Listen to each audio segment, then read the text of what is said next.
Are you winning? Do you need help in your life or business?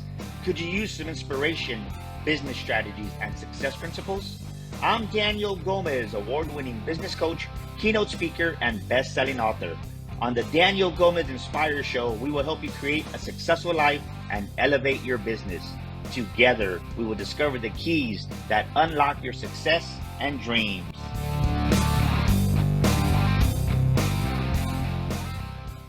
Welcome back to another episode of the Daniel Gomez Inspire Show, where we motivate you, we inspire you, and of course, yes, we educate you. And I'm just honored. I had this amazing individual here on our show in our last couple of seasons, and I definitely wanted to bring her back because we didn't get all the content, all the amazing wisdom that it's hard to do it when you have a beautiful person like Lila. Lila, welcome back to the Daniel Gomez Inspire Show. How you doing?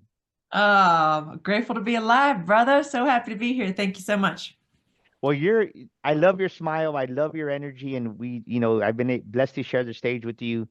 For those that don't know you and missed the first episode, they definitely got to go back. But do me a favor, introduce yourself to the Daniel Gomez Inspire Show, please. Yes, my name is Lila Veronica, and I am an international speaker, an author, and I'm the creator of the Feel Good movement, which is a commitment to help women and men all across the world feel good and let go of their addiction to suffering. Suffering. We all have addictions, right? Yeah. One thing I can tell you, I say that because I'm going on 5 months, Lila. I'm going on 5 months alcohol free. If you would have told me 5 years ago, I would have told you there's no way, right? And because it's just I couldn't see that. 5 months is it's a long time. But then when we started our business, we had started having our events. We have meet and greets and social mixers, and a glass of wine just kind of slips in. But I didn't realize how much of an addiction of a habit it had become. And me and Marty just went to a restaurant the other day, and next thing you know, it's like an aha moment. I said, "Do you realize something?" She's like, "What?" I said, "Hun, this is the first time we come, and I truly didn't even think about wanting to order a margarita. Because in San Antonio, Mhm. there's Mexican restaurants in every single corner. Guess what? There's inside the Mexican restaurant. The first thing they offer you is drinking a margarita is here is like drinking tea. But to go to 5 months and not really even have a desire for it, it's been a challenge. What would you say to someone who says, I have these addictions, I have these habits, I really want to change them. How does somebody go about that? Oof, this is a good one, Daniel. I mean, we went deep fast. I love it. Well, I do want to preface this. I'll give you sort of I want to preface this and say I'm not an addiction specialist, number Yeah. one. Just to be mindful because I know that that's a complex challenge for a lot of people. I understand a lot about the mind-body connection and what's going on there.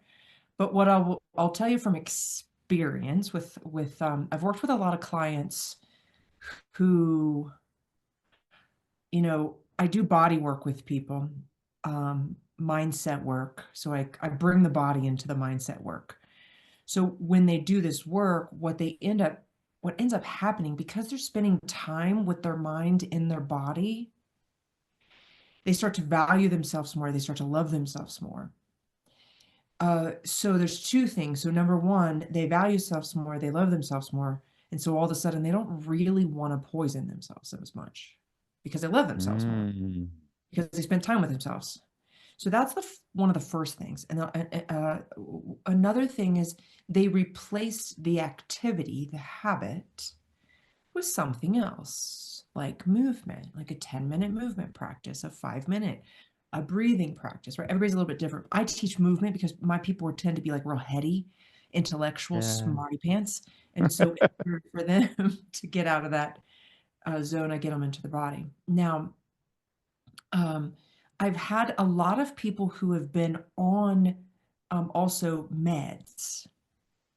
Same thing. I'm not a doctor. I'm not somebody telling anybody to stop anything. But for whatever reason, once they start shifting their food, shifting their movement, shifting their mindset, they seem to no longer need their meds. I've Yeah. never like what I find, Daniel, is a lot of times people come to me, they work with me for a while, they don't tell me. that they Yeah. have these prescriptions or these addictions. They don't tell me until it's oh they don't have it anymore. So I have a woman who I worked with. I started working with her about 2 years ago, and uh, she worked with me. All we did was about 6 months of movement together because she had some back pain. Fix the back pain. But what was more interesting was that she had for years experienced a season of depression in the spring because of years earlier something happened with her daughter, Yeah. and it really affected her. I just got chills. And each year she had this like a month of depression, kind like a recycling thing of the old past stuff came up. Yes. This past year, she didn't have it. She got off Yeah. her she got out of back pain, she lost weight. She didn't have the seasonal depression. She was able to stand for 8 hours a day, like in like a she does like these really like multi-day presentations, trainings, Yeah. multi-day trainings without having to like have pain and sit down and have all these issues. Like so I would say that sometimes the addiction comes along with pain, emotional pain, physical pain, mental pain, Yeah. right? Sometimes people want that margarita because the day was so intense that the poor little soul inside that body is like, can we just get a break for a second? But Yes. You know what? Hold that thought because this, ladies and gentlemen, this is where I want you to get out your pen and get out your paper because I want you to take notes because Lita's going to drop some massive wisdom even more. We're just getting started. And you're right. It's and the word when you said that right there, the word that came to mind for me was coping, right? yeah, We cope and I didn't realize for me how much I coped on wine sometimes. And not that right, not that drinking wine's bad, but I would drink a glass, then I would drink another glass, and then I would say like, man, these bottles of wines are getting smaller and smaller, right? Because I'd finish a bottle but the thing is I was using the wine just as a coping mechanism, and I didn't really see it like that until yeah, just one moment in prayer. Like a friend of mine said, "Hey, God says you need to give him 6 months of sobriety," and I'm like, "That's impossible." That was the first thing, but I realized, like, man, like you can really do these hard things, especially with God's help, right? I'm really, really proud of myself because yeah, that I never thought that I could go and hang out at an event. Like I believe the lie. This is a lie that I believe that in order to have a good time, you have to drink. this beautiful awareness, Daniel. We saw each other about a month and a half ago in person, and we had you were new to this, and it was it. What I'm most loving is your excitement about it. You're really lit up. And when you've shared this, and I've read it on your social media, honestly, what I thought to myself is like somewhere, somehow, your life, your inner experience of your life Yeah. actually has risen, Mm. right? You've really been on a conscious co-creation for the last number of years, and you've been really conscious of and mindful about how you create your life and curate it. It's like an art to you of sorts. Yeah. And so I think you're happy. I'm just gonna guess. I have no idea. I don't know what's going on back down there, down in uh, uh, you know San Antonio, big Texas zone. I don't know what's going on down there, but I would guess that you're happier and you don't really need the coping anymore. So I just want to say who for anybody who is drinking the wine, because I'm to be honest, I love wine, but I don't Yeah. like the way it makes me feel. It makes me feel sort of like I almost think of like a film, like sort of like a film. You know how like the inside of your car, the windshield, if you don't wash it off, like it'll kind of get that like film. Yeah. That's like how it makes me feel for some reason. So, but I like that. I actually like the taste of it. I like wine tastings, all of that. Yeah. So, and I've had seasons of definitely whining for But relief. but you know what helped you saying that I've really been going deeper within Daniel, and I think so many times people they're scared to go deeper because they don't want to deal with the real issues. Yeah. And I just shared this, right? We just had our Sticker Shock Speaking Academy, and I shared with them that I was excited because I had a vision one day that Daniel Gomez Inspires, the number one motivational speaker in the world. I even had a poster board made, and I was so excited. I shared it with my old publisher back in the day. And you know what he told me? I shared this on stage. He goes, don't share that with anybody. Like, you don't want to put that out there, man. What if people make fun of you or just something of that extent? So I had this 3 foot by 2 foot poster made. It says number one motivational speaker in the world, but I was trying to create this and walk in it. Yeah. And I didn't, I had it for like almost a year and a half, never shared it. I hired a new coach. And when I was telling him the story, he goes, dude, you got to talk about that stuff. You got to talk about it. Put it on LinkedIn, baby. Yes, Yeah. yes. But the thing is this, I didn't realize that I had dimmed my light.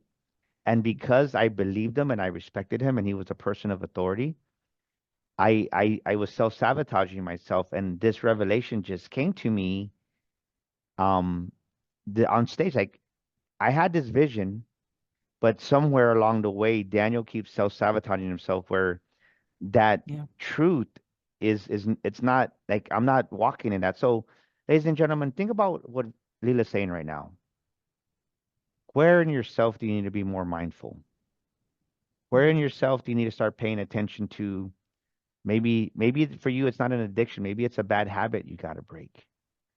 Maybe for you, like her client, you're replaying a cycle and you're wondering why am I always depressed around Christmas season? For her, it was her clients, it was during season. Like, ask yourself this question: the quality of your life, the quality of your business, ladies and gentlemen, listening to this amazing podcast is determined by the quality of the questions you ask yourself. And Yeah. most people don't realize that, Leela. And I love that we're talking about this because it's like now I was scared to go deeper, but now that I've gone deeper, and it's like I talk about, why do you think so many people are embarrassed to talk about like the deeper stuff? I talk about being molested now on Mm. stage. I talk about trying to kill Yeah. myself on stage, but I notice the more I do that, the more it kind of helps me in ways I'm not even aware of. Yeah, I'll give you there's two things and they're linked. So, we said earlier, well, be more mindful and conscious. Well, how do you do it, right? Well, that's where I come in because I hear this a lot. You hear all these memes and these experts and they're like, you need to be conscious and mindful. But then I remember when I first got into like the personal development world, and I remember going onto some call with a bunch of women and it was just a phone call, like no Zoom at the time, a phone call. And I'm on there, I'm listening, and they're like, okay, everybody, go ahead and close your eyes and drop in. I was like, what does that mean? Like, I didn't say anything because you weren't supposed to talk. You're supposed to be quiet. So I'm sitting there, I'm like, drop in. What does drop in mean? I don't know what drop in mean. What they're saying is bring your awareness into like your body, into your heart. Like drop, in, relax your belly, like breathe. Like, but I had no idea what that meant. And I hear this a lot in like the personal development world, the motivational world, the yoga world, the like therapeutic world, all this stuff. People who are like trying to make themselves better, they'll tell people how to do stuff, but then there's no system, there's no structure, there's no step-by-step process. And I come from Uh, academia, so I'm like, okay, how do you become more conscious and mindful?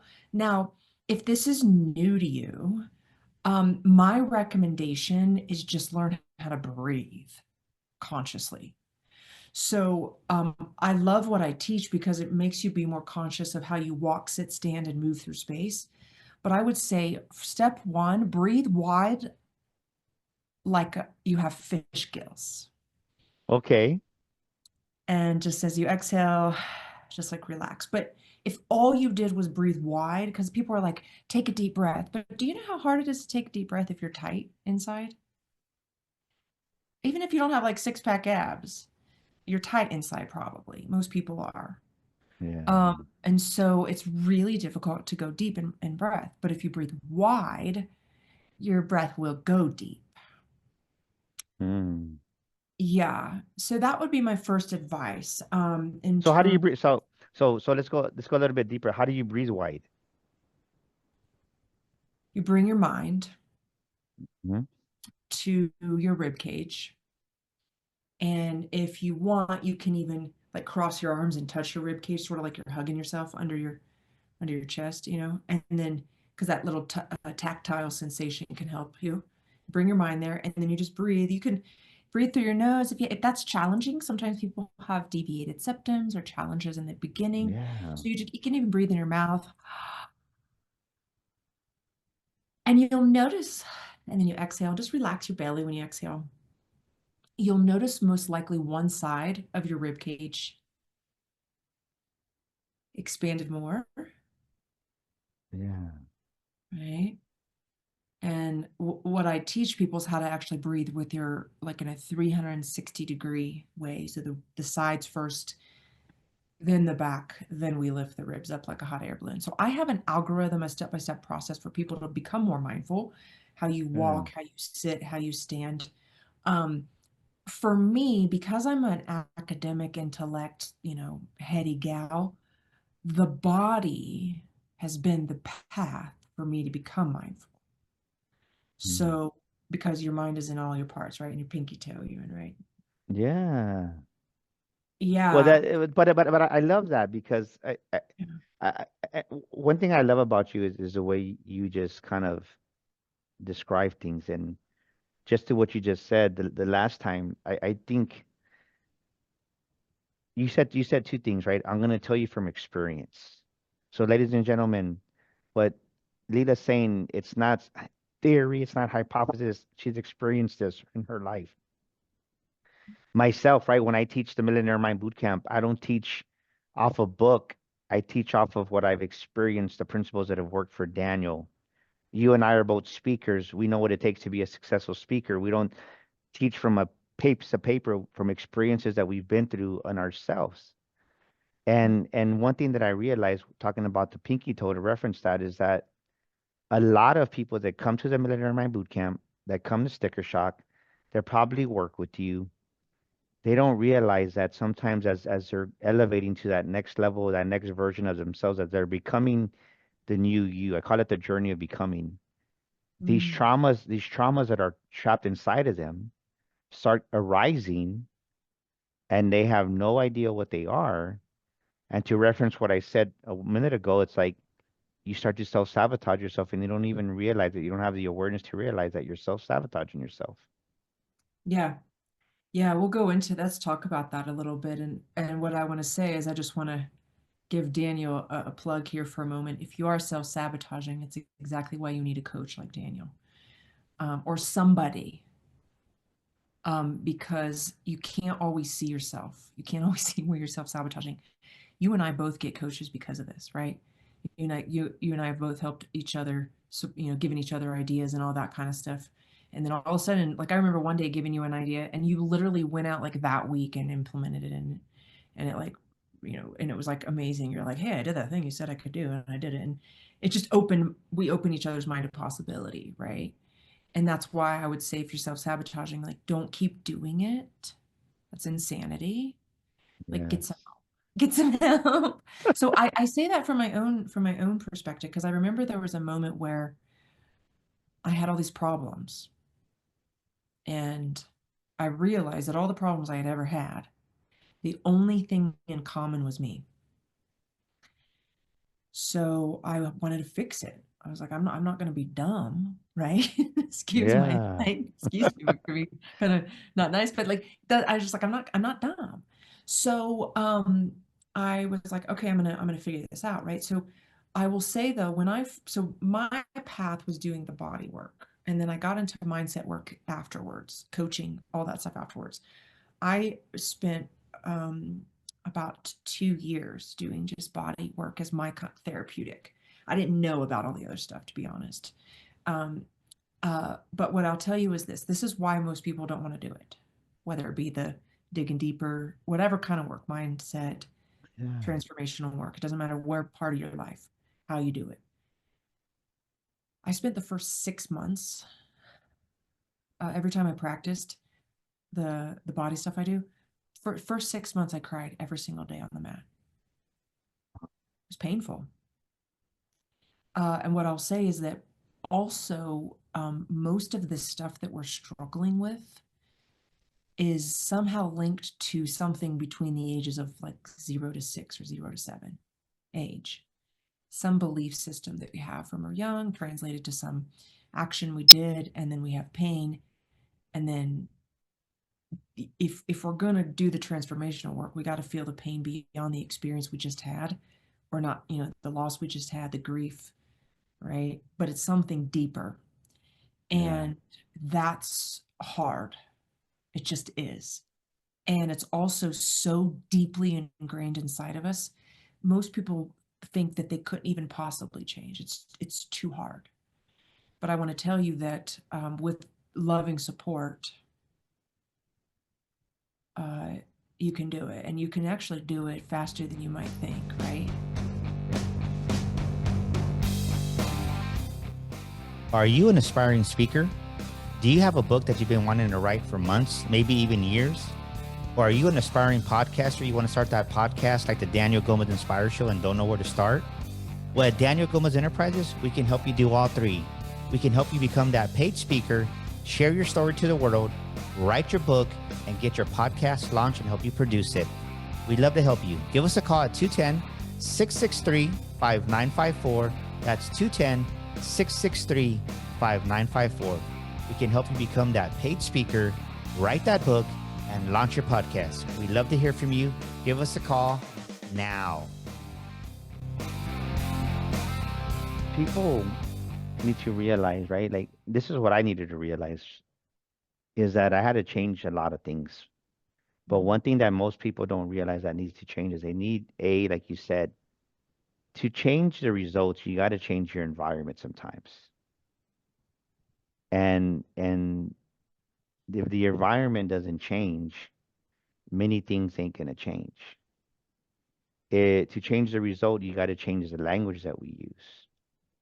And many people don't realize that the language that they say to themselves sometimes is belittling, or it's Yeah. stuck in a way that doesn't serve them. And you're right, right? Like I'm a big believer that everyone needs a coach. I mean, even at the sick, not that me and you have arrived, but we still have coaches because we need a soundboard. And Yeah. I think it's very important, and I love what we're talking about right now. Let me ask you this: if somebody is self-sabotaging themselves and maybe not aware that they have traumas, right? Or what Mhm. even a trauma is, maybe they're listening to this episode for the first time.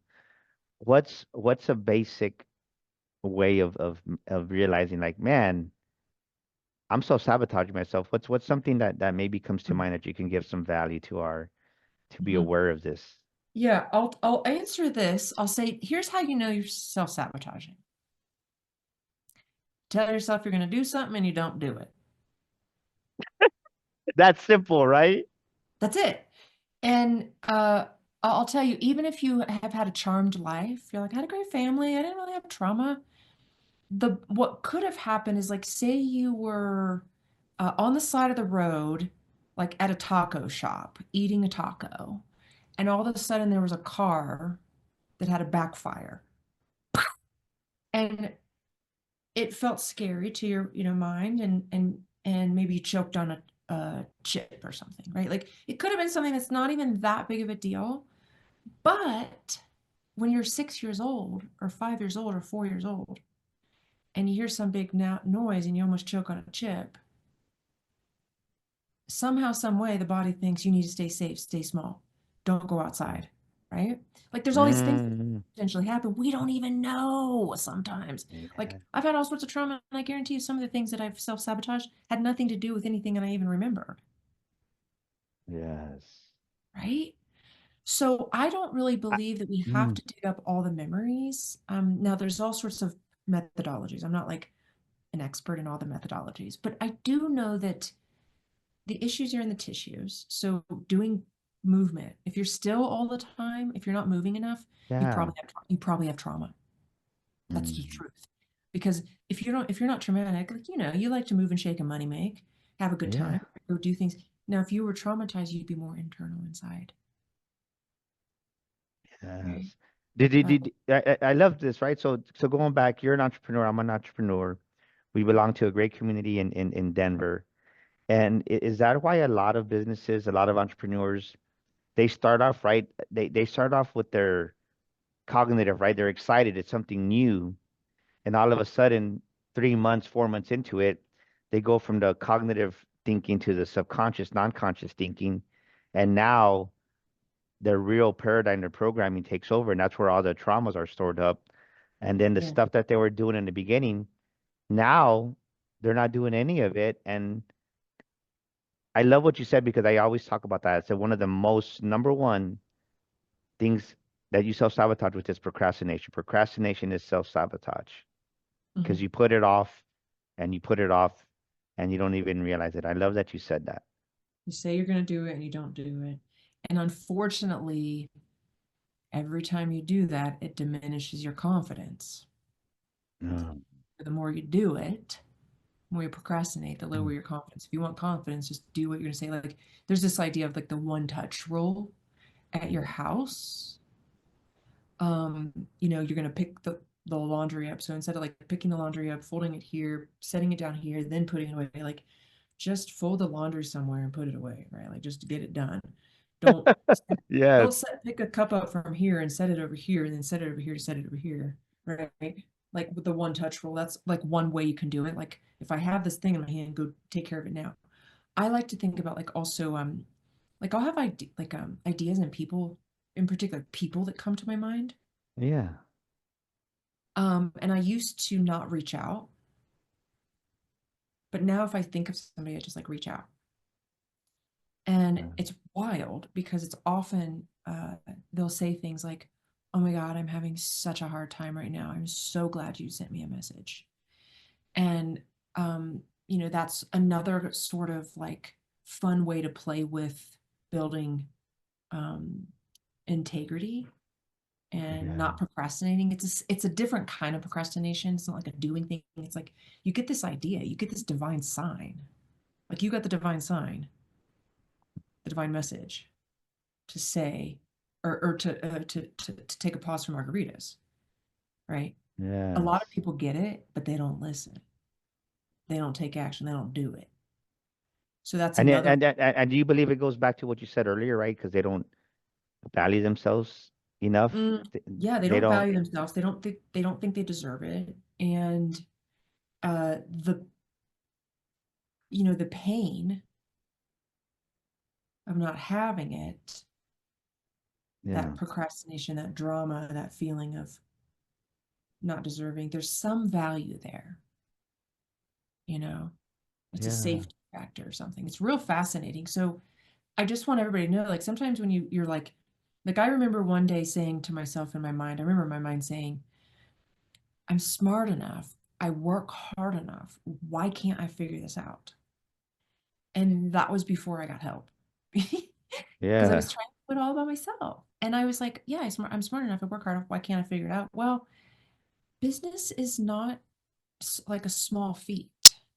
It's like you wouldn't go get a PhD without an advisor. Yeah. You know? And don't you have an MBA or a PhD, right?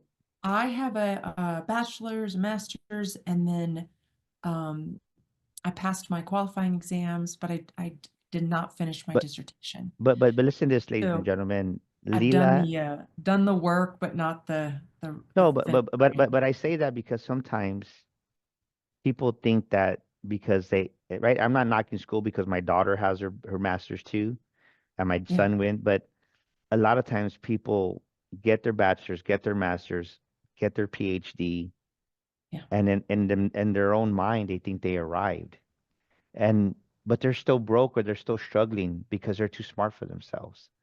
Oh, And no, but I love that because I want you to understand, ladies and gentlemen, where do you think, right? What's the certification that you got?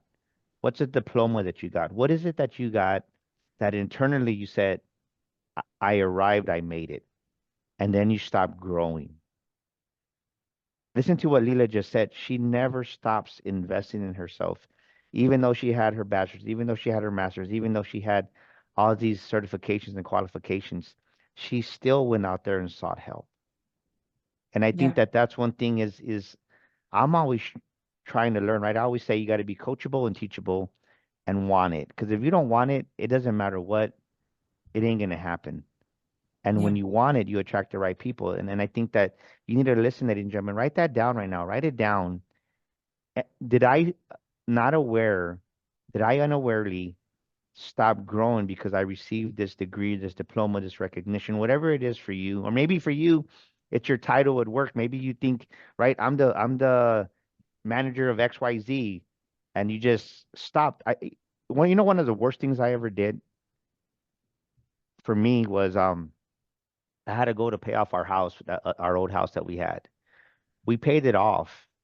It was such a big, huge goal. The problem is I didn't have another goal after that. And you know Mm, what happened? I mm. got lazy. In my mind, I made it. It's every American's dream to pay off their house. I paid off my house. We had the deed, and then I stopped caring to an extent, and I stopped growing, and I was dying, and I didn't even realize it, Lila. And how they're Oh, like, Daniel, how can that happen? You paid off your house. Yeah, it was exciting for the first 3 or 6 months, but like everything else, it kind of wears off, and I didn't have that next goal. And I literally, I don't want to say I lost 2 years of my life, but I literally just didn't care for 2 years of my life because I'm like, I already made it. Like our house is paid off and I'm good, and didn't really care what anybody thought. And I realized that this is what I realized in that season, I got negative, oh, good awareness. a I mean, negative attitude. I love this. They say it's something to the effect of a man without a vision perils. And Mm, so you have to have a vision. If you don't, it's okay. We can help you. Somebody can help you. But there's lots yeah, of either, people, videos, right? Books, all sorts of things, but you need a vision. You need something to pull you forward. And, I have this theory that a lot of people who are struggling with mental health, maybe not everybody, but a lot of people, I think they like, they don't have enough to do. Like they mm, got too much time on their hands. yeah, Like I just think like I know this might be out there and I'm not trying to be insensitive, but I can't help but sometimes think, um, America has got so good we have enough time to have our mind bring us down. yeah, Like I'm like, our now even if you think your life isn't good, if you have enough time to think about stuff, your life's pretty good. You got enough food on the table, right? Like, so it's my perspective on this is like I know mental health is an issue, but if we get into action, and my biggest advice is uh, go help somebody. yes, Be a go-giver, baby. Right? yeah. I Yeah. love that. I love that book. If you haven't read that book, The Go Giver, like that book helped me out so much to where even tipping a waitress an extra $10 or tipping the hairstylist an extra $10, like it just Yeah. feels good to give. I agree with you 100% with what you said. Yeah. And so what in terms of like negativity, negative thinking, you had negative thinking, you didn't really have enough to like maybe you were doing stuff, but you didn't really have enough to do that was going toward a vision. So Yeah, you need something to do that goes toward a vision. And there's plenty of volunteer opportunities if you don't know anybody that needs help, right? yeah, Like Meals on Wheels. I used to go and like teach yoga at a old folks home. That was super fun. But these are the kinds of things that can keep you more positive is giving and out of negativity. So question, yeah. what was the first thing you visioned after you realized you need a new vision? I didn't. I was stuck. I was stuck for like 2 years. I was just like, my attitude went south. Um, I think really in that season of my life, I drank more, to be honest with you. Like it was like get on my Harley, let's go for a ride, and I don't care attitude, and that was just it. So I think because of that, like I think in those 2 years, I was always like on vacation mode because go to work, like right, we ran a dealership, doing great. It was on autopilot because by this time it was already a machine. Jump on our Harleys Thursdays, have a good time. Then we jump in the pool. We're out in the pool, lake, Saturday, Sunday. Like it was just the same routine. And but I didn't realize like that I was getting just my attitude was going downhill during that time. So I didn't really have I think for me when the light came on in that season after I paid off my house was when me we had a disagreement. I went to another dealership and that's when I really like started being aware. And then shortly after that is when Marty was diagnosed with breast cancer. And that was a real awakening, right? Because that's where I'm New at vision. now. Yeah, new vision came onto life. So I would say really it wasn't until almost I paid off my house in 2013. So I would say like for 4 years I was just it, it's a long Yeah. time. But I love that we're talking about this because people need to understand that like when you don't have a purpose in life, like what I didn't like, right? The purpose in your life is there's something in you that's dying to come out, and I couldn't figure it out. And I thought it was like, man, paying off your house and all those things are great, right? But that's just part of life. I mean, that's definitely you want goals in your life. But the bigger purpose was, okay, well, what's next? And when you don't know what's next in your life, that's where you get lost and you just get in this cycle of existing. And I love Yeah. what we're talking about because you always talk about don't just exist, like thrive, right? Don't just exist, but Juice how, life, baby. yes, A juice yes, life. I'm yes. like, I woke up. Let's So, do so, this. so, so let me ask you this. What is the best advice you've ever gotten, just whether life or business? What's something that's really sticking Yeah. out to you, Lila? Best advice I've ever received is it's time to mother yourself. So, I'm part of the Gen X generation, right? Generation X. And we're known as like latchkey kids. And, these kids who were maybe parents didn't seem to care about as much. So I had a little bit of a rough upbringing and wasn't necessarily mothered per se. And it's very Mm, important for humans to be mothered. And so, as a woman who wasn't mothered, my value I identified around work, my career mm, accomplishments. And so my life lesson, and still to this day, it's subtle. It continues subtly, um, is to nurture myself as if I'm my own mother. mm. So that, and then of course my work is better. It gets better and better and better over the years because of that. But I've had to get out of the hustle game and into the nurture game. And that's based upon my own unique path of not having a strong nurturer growing up. So, for anybody who hasn't had that sort of strong nurturing mother father situation, maybe you want a mother father yourself. Um, So, that may seem, so how does somebody do that? I love what you're saying. How does somebody go yeah. about mother? Yeah, how do you go about doing Well, that? I would say there's three things. Number one, the way you think and speak about yourself. So I Mm, remember the first time, when I started learning about mindset, the first conscious thought I had was, "You are so effing stupid." That's what I said to myself. "You're so effing stupid." I couldn't find a ball for my dog, and I heard myself go, "You're so effing stupid." And I thought, "What?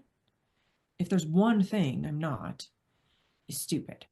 And so uh, I realized it was my mother's voice because she always called herself stupid, right? So I mm, had to call myself smart. I had to retrain my brain, tell myself I'm smart, right? I had to start yes. actually like retraining my brain to say positive things about myself. I had to retrain my brain about like loving my body, loving my life, loving in gratitude practices, right? This is like no joke. I mean, this is like a dozen years in the making, right? And so Yeah. the upside is it's not that I don't have negative thoughts now, but I catch them and I reverse them. Mm, Like I can yes. catch them and reverse them. So that's the upside of doing that. The other thing is caring for your body with nutrition that's proper for you, whatever, everybody's different, uh, and movement, Yeah. making sure you're mobile so that your fluids are moving and your fluids are helping detox your body, basically, getting some energy pumping. And, you always feel happier after a walk. and your faith, whatever your faith foundation is, I would say staying committed to that, in some ways. So everybody's a little bit different, but wavering in your commitment to it, like if you think about like a mother who's like a Yeah. really committed mother to her, I always think of like my grandmother, and she's like really committed to her faith. Like if she loved to go out and drink. Okay, grandma did on Saturday nights with her girlfriends. She loved to have Bud Light, and if she was going to go somewhere, a thing with her friends, she would uh, not go to church on Sunday mornings, but she would watch church on TV. So she'd Yeah. always go to church, right? She would go to in-person church on Saturday night before she went hanging out with her ladies, and then Sunday morning church. So she would like double it, Yeah. But she had a strong faith foundation. So I think it's important for everybody, if you're going to parent yourself, is, take care of your mind, take care of your body, and take care of your spirit. I love what you said. So, ladies and gentlemen, as we're getting ready to land this plane, think about what you said. Where do you need to mother yourself if you're a lady? Where do you need to father yourself if you're a man? And I love the number one step that Lila gave us, right? Lila Veronica's gave us was, how are you speaking to yourself? What's the language you're saying to you? Especially, right? Because you can be kind to yourself, Lila. I believe you can be kind to yourself. But then once that moment of pressure, once that moment of frustration comes in, that's where you hear people say, I'm so stupid, man, I'm so dumb. And you're really just speaking death over yourself.